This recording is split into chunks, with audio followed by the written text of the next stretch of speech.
இன்றைய முக்கிய செய்திகள். தமிழக அரசியல் களம் தேவக அதிரடி. தமிழக அரசியல் களம் தற்போது அனல் பறக்க தொடங்கியுள்ளது. 2026 சட்டமன்ற தேர்தலுக்கான தேதிகள் அறிவிக்கப்பட்டுள்ள நிலையில் தமிழக வெற்றி கழகத்தின் அடுத்தடுத்த நகர்வுகள் ஆளுங்கட்சி முதல் எதிர்க்கட்சிகள் வரை அனைவரையும் உற்று நோக்க வைத்துள்ளது. 234 தொகுதிகளிலும் தனித்து போட்டி என அறிவித்துள்ள நடிகர் விஜய் எந்த தொகுதியில் களம் இறங்குகிறார்?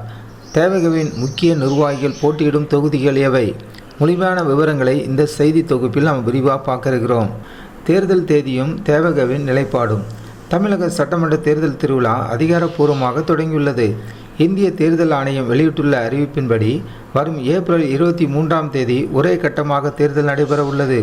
வாக்கு எண்ணிக்கை மே 4ஆம் தேதி நடைபெறும் என அறிவிக்கப்பட்டுள்ளது. தேதி அறிவிக்கப்பட்ட நிமிடமே முதலில் தமிழகத்தில் கூட்டணி பேச்சுவார்த்தைகள் வேகமெடுத்துள்ளன. திமுக, அதிமுக மற்றும் பாஜக தலைமையிலான கூட்டணிகள் தொகுதி பங்கீட்டில் தீவிரமாக ஈடுபட்டு வரும் வேளையில் அனைவரது கவனமும் தமிழக வெற்றி கழகத்தின் மீது திரும்பியுள்ளது. முதலில் தேவக, அதிமுக அல்லது பாஜக கூட்டணியில் இணைய வாய்ப்புள்ளதாக பல்வேறு யூகங்கள் பரவின. குறிப்பாக என்டிஏ கூட்டணியில் விஜயை இணைக்க பேச்சுவார்த்தைகள் நடந்ததாகவும், ஆனால் அவர் கேட்ட அதிகப்படியான தொகுதிக்கு மற்ற கட்சிகள் சம்மதிக்கவில்லை என்றும் தகவல்கள் கசிந்தன. இந்த யூகங்களுக்கு முற்றுப்புள்ளி வைக்கும் வகையில் தேவக தேர்தல் மேலாண்மை பிரிவு பொதுச் செயலாளர் ஆதவ் அர்ஜுனா தமிழக வெற்றி கழகம் 234 தொகுதிகளிலும் தனித்து களங்காணும் என அதிரடியாக அறிவித்துள்ளார். இதன் மூலம் தமிழகத்தில் இந்த முறை 4 முனை போட்டி உருவாவது உறுதியாகியுள்ளது. விஜய் போட்டியிடும் பெரம்பூர் தொகுதி பின்னணி என்ன? தேவக தலைவர் விஜய் எந்த தொகுதியில் போட்டியிடுவார் என்பதுதான் தமிழக மக்களின் தற்போதைய ஆகப்பெரிய கேள்வி. அவர் வட சென்னையின் முக்கிய தொகுதியான பெரம்பூர் களம் இறங்க உள்ளதாக தகவல் வெளியாகியுள்ளன. ஏன் பெரம்பூர்? இதற்கான காரணங்கள் குறித்து அரசியல் வட்டாரங்களில் அலசப்படுகிறது. கருத்து கணிப்பு. ஏற்கனவே தேவக சார்பில் பெரம்பூர் தொகுதியில் ரகசியமாக வீடு வீடாக சென்று கருத்து கணிப்பு நடத்தப்பட்டதாக சொல்லப்படுகிறது. அதில் விஜய்க்கு பேராதரவு இருப்பதும் வெற்றி வாய்ப்பு பிரகாசமாக இருப்பதும் தெரியவந்துள்ளது. ஏசி அலுவலகம். பெரம்பூர் தொகுதியில் தேவகவிற்காக பிரத்யேக தேர்தல் அலுவலகம் அமைக்கும் பணிகள் விறுவிறுப்பாக நடைபெற்று வருவதாக கூறப்படுகிறது. இது விஜய் அங்கு போட்டியிடுவதை கிட்டத்தட்ட உறுதி செய்துள்ளது. சாமானிய மக்களின் ஆதரவு.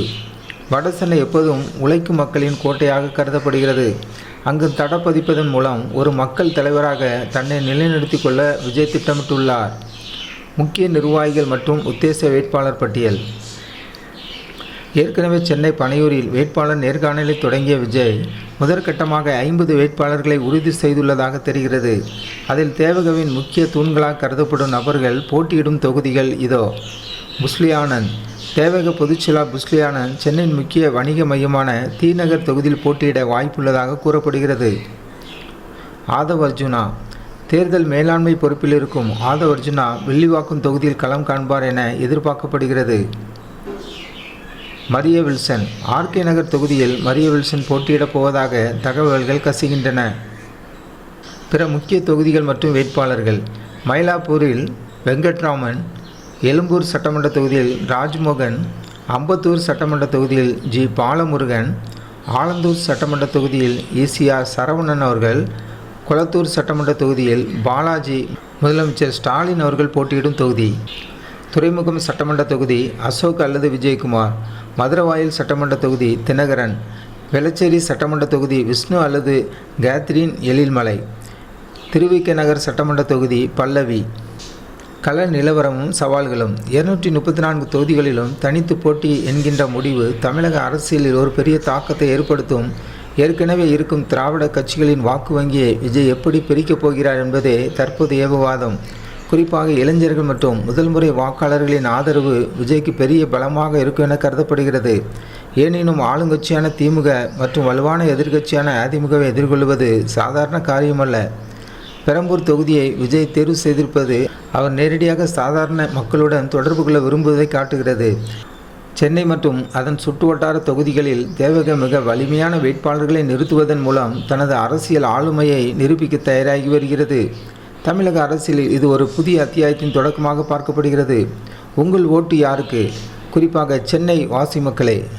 சென்னை மாவட்டத்தில் 16 சட்டமன்ற தொகுதி இருக்குது. முதலாக பார்க்கணும்னா ராதாகிருஷ்ண நகர் சட்டமன்ற தொகுதி, பெரம்பூர் சட்டமன்ற தொகுதி, கொளத்தூர் சட்டமன்ற தொகுதி, வில்லிவாக்கம் சட்டமன்ற தொகுதி, திருவிக நகர் சட்டமன்ற தொகுதி, எழும்பூர் சட்டமன்ற தொகுதி, ராயபுரம் சட்டமன்ற தொகுதி, துறைமுகம் சட்டமன்ற தொகுதி, சேப்பாக்கம் சட்டமன்ற தொகுதி, ஆயிரம் விளக்கு சட்டமன்ற தொகுதி, அண்ணாநகர் சட்டமன்ற தொகுதி, விருகம்பாக்கம் சட்டமன்ற தொகுதி, சைதாப்பேட்டை சட்டமன்ற தொகுதி, தீநகர் சட்டமன்ற தொகுதி, மயிலாப்பூர் சட்டமன்ற தொகுதி, வேளச்சேரி சட்டமன்ற தொகுதி, இந்த 16 சட்டமன்ற தொகுதியை உள்ளடக்கியே தான் சென்னை மாநகரம், சென்னை மாவட்டம் நம்ம பார்க்குறோம். இந்த சட்டமன்ற தொகுதியில் தமிழக வெற்றி கழகத்துக்கு உங்கள் ஓட்டு உண்டா? இல்லை என்றால் நீங்கள் எந்த கட்சிக்கு போட விரும்புங்க? சென்னையில் உள்ள மக்கள் மட்டும் நீங்கள் கீழே கமெண்ட் பாக்ஸில் பதிவு செய்யலாம். இந்த 16 சட்டமன்ற தொகுதியும் கீழே லிங்க் இருக்குது. உங்கள் ஓட்டை பதிவு செய்யலாம். திமுக கூட்டணியா, தேவகையா, நாம் தமிழர் கட்சா, அதிமுக கூட்டணியா, எதுன்ட்டு நீங்கள் கீழே கமெண்ட் பாக்ஸில் பதிவு செய்யுங்களா. ஜனநாயகம் டிவி சேனலுக்கு புதியவராக இருந்தால் ஜனநாயகம் டிவி சேனலை சப்ஸ்கிரைப் செய்யுங்கள்.